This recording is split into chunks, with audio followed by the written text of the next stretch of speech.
खुलुमबाय गोजोन फुंबिलिनि गोजोननायखौ आंनि केकेलाय बड' रादाबनिफ्राय जासिहरग्रोनाय थाबाय। नोंथांमोननि थाखाय दासिमनि मोननैसो खौरां लानानै फैलायबाय। दासिम बे चेनेलखौ साबस्क्राइब खालामाखैब्ला अन्नानै साबस्क्राइब खालाम आरो खाथिनि बेल आइकनखौ थुनानै ला। आं रादाब लाबोनाय लोगो लोगोनो नोंथांमोनहा मोननाय बायदि। दानिया फै जोङो दिनैनि गाहाय रादाबाव दङ। न बडलेण्ड नरेश स्लगानजों सोगोमखां होदों सानसुमा खुंगुर बसुमतारीया। फैगौ आगस्ट दानाव पार्लामेन्ट सेसनावहाय भारत सरकारनि सायावहाय दिल्लीयाव थांनानै नरेन्द्र मदि आरो नखरनि मन्त्रि अमित शाहनो थांनानै दिल्लीयाव गोसोखां बिलाइ गथायहैगोन होननानै बिथाङा बुंदों। आरोबाव सुबुंखान्थिजों जन्तर मन्तराव थांनानै आलादा बडलेण्ड बिनायनि थाखाय सोमावसारफिनगोन होननानै बिथाङा बुंदों। बिनिखायनो बिथाङा जोबथा जुलाइ दानावहाय बडलेण्ड नेशनेल कन्भेनर खुंनो थाखाय लाहार फाहार खालामबाय होननानै बुंदों। आरो बेयावहाय गासैबो बर'नि दैदेनगिरिफोरखौ जेखि आफादानो जाया गाबागाव जुक्तिखौ होनो थाखाय बिथाङा खावलायदों। न बडलेण्ड नरेश स्लगानजों दुलाराय बर' फरायसा आफादा बुङाखै, नाथाय दिनै सानसुमा खुंगुर दैदेननाय आरो दावराव देख्रेब दैदेननाय हानजाया दिनै बिथांमोनहा बुंगासिनो दङ। बे सावरायमेलखौ बिजिनिनि फस्ला बारियावहाय लानाय जादोंमोन। बिथांमोनहा बुंदों तामुलपुरावहाय फैनाय समाव रामनाथ क'विन्दनाव गांसे गोसोखां बिलाइ गथायदोंमोन। बे गथायनाय बिलाइया मोनसे रिजाल्टआ मोजां होननानै बिथांमोनहा बुंदों। आलादा बडलेण्ड बिनायनि मुङावहाय बिथांमोनहा थाबैनो बिफुंनो हागोन होननानै बिथांमोनहा आसा खालामदों। आरो दावराय देख्रेब बिथांमोनाबो बुंदों आसाम रायजोखौ बुखावालासैनो बिटिआरआवहाय फाइनाल एनकाउन्टार बिनानै लाबोबाय।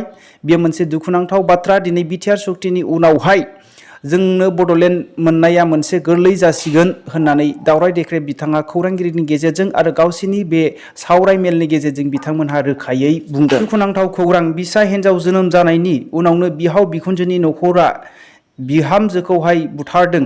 बे जाथाया करिमगन्ज जिल्लायाव जादों। भैरबनगर ओनसोलावहाय सुम्मा बेगम मुंनि आइजोखौहाय बिसा हिन्जाव जोनोम जानायनि उनावहाय बिसाय साकिलुब आहमेदनि नखरा लोगो नांनानै एसिड दौनानै लोंहोदोंमोन। उनावहाय गाज्रि थासारियाव खाथिनि फाहामसालियाव लांदोंमोनब्लाबो सुम्मा बेगमखौ बासायनो हानाय जायाखिसै, जोबथा हां हगारनो गोनां जाबाय। बे जाथायखौ खोनानानै ओनसोलनि आरो गामिनि सुबुंफोरा गोबांथार निन्दा होदों। दा सुम्मा बेगमनि बिमा बिफाया बिसोरनि सायावहाय एबा बिहाव बिखुनजो एबा बिसायनि सायावहाय एजाहार होनाय जाबाय होननानै मिथिनो मोननाय जादों। बिटिआर ओनसोलाव न'नि रां जाख्ल'नाय आरो रां लानायनि खौरां। बाक्सा जिल्लानि कक्लाबारि ओनसोलावहाय PMAGY प्रधान मन्त्रि आवास ग्रामीण यजनानि बिथांखिनि गेजेरजोंहाय न' होगोन आरो न' मोननायनि उनावहाय 800 रां लानायनि अजद दिखांदोंमोन। सिगांनो जिआरए BDO MCLA गोबां दैदेनगिरिफ्रा लोगो नांनानै सावरायखादोंमोन। नाथाय BCDCनि मासिगिरि गौतम दास आरो जिआरएस धनजित पाटगुरी फणेन्द्र कलिता मोनहा रां लादों। सासेनावहाय 800। बेखौनो लानानै जालाखान्थि मावखुलिनि मासिगिरि दैमालु बसुमतारीया जाला पुलिस थानायावहाय एजाहार होनाय जाबाय होननानै मिथिनो मोननाय जादों। बेमारा जेरैबो गासैबो गोसारगासिनो दङ होननानै आसामनि भेटेनारि डिपार्टमेन्टनिफ्राय फोसावनानै होदों। अमानि देहायावहाय आफ्रिकान स्वाइन फेभार बेमार जानायनि उनावहाय दा जापानिस सेनफेलाइटिस बेमारा गोसारगासिनो दं होननानै बिथांमोनहा बुंदों। दा अमानि देहायावहाय 80% अमानावनो बे बेमारा गोसारनानै दङ होननानै भेटेनारिनिफ्राय फोसावनानै होदों।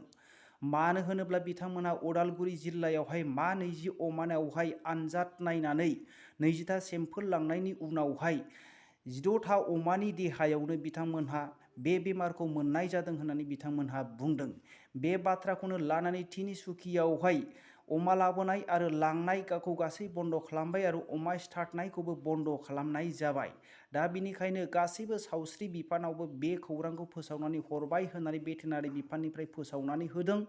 आरो गासै दा बे गोलोम बोथोराव गासैखौबो मुसारि खोंनानै आरो साखोन सिखोनै थानो थाखाय सावस्रि बिफाना बयखौबो खावलायहरदों। बेजों लोगोसे दिनैनि रादाबा एसेनोसै। रादाबखौ जोबनायसिम खोनासंनायनि थाखाय बयनिसिमबो खौथि खौथि साबायखर थाबाय। जै बर' हारिनि जै।